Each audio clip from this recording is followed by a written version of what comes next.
We're going to get started. Okay. Wonderful to see you all here this evening.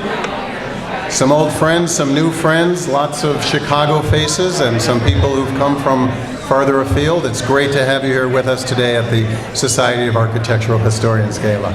I am Edward Lifson. You may know my voice, if not my face, from National Public Radio. I've covered architecture for 20 years for NPR. Here, let's do this. Close your eyes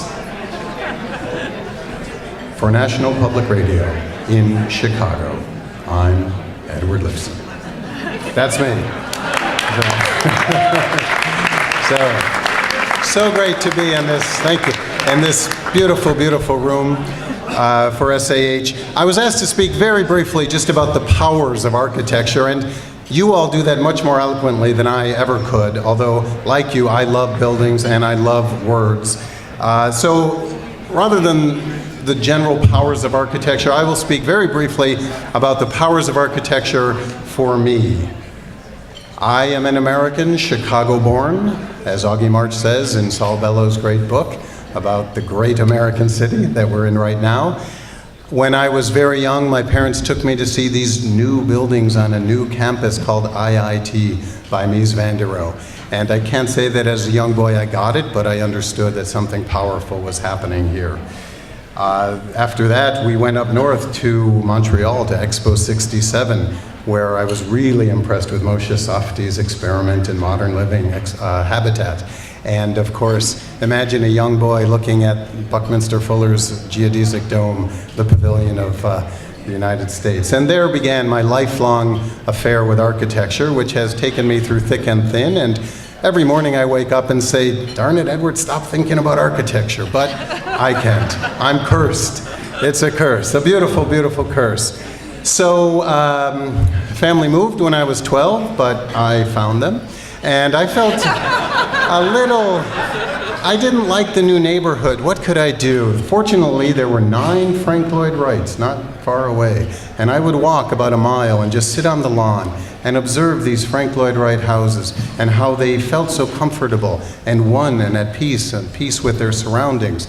And I learned from them. And I knew that the longer I stood there and looked at them, the more they spoke to me. And I understood that architecture is the slowly revealing art that takes a long time to fully understand. So it came time to date. What do? I take the girl to Crown Hall, Mies van der Rohe. And both of us are kind of scratching our heads like, huh?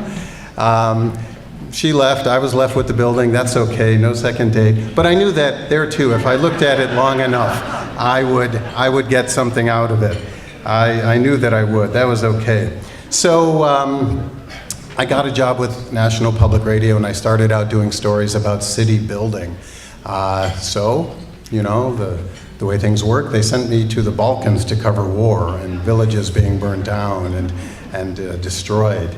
But it is good to know the other side and why these things that we have are so important.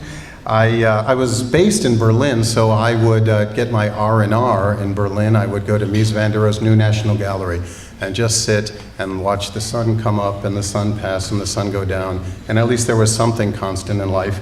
And finally, Mies was starting to make sense to me. There is a very happy ending to this architectural love affair of mine, which is that I married an architectural historian, thank you very much. So like a 25-year member of the SAH, and we got married in a Frank Gehry building.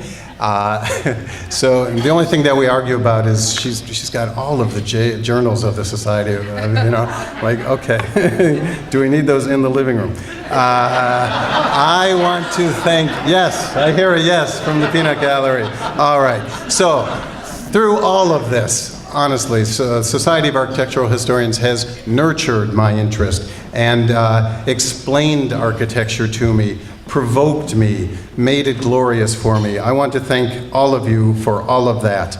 And with that, I will welcome Dr. Abby Van Slyke, the president of the Society of Architectural Historians.